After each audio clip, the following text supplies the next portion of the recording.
اللهم صل وسلم على نبينا محمد. ليلة الجمعة ليلة تفتح فيها أبواب السماء وترفع فيها الدعوات بقلوب صادقة.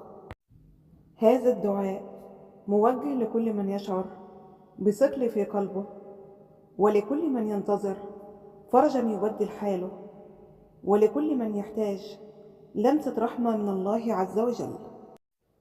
اللهم اجعل هذه الليلة بداية لطفك ونقطة تحول في حياتنا، وارزقنا فيها يا رب العالمين راحة البال وطمأنينة القلب.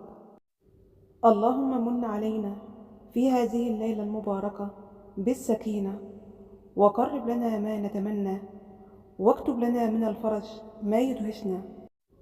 اللهم بارك لنا في هذه الليلة المباركة، واجعلها ليلة استجابة لكل من يسمع هذا الدعاء. اللهم آمين. اللهم صل وسلم على نبينا محمد وعلى آله وصحبه أجمعين. جمعة مباركة.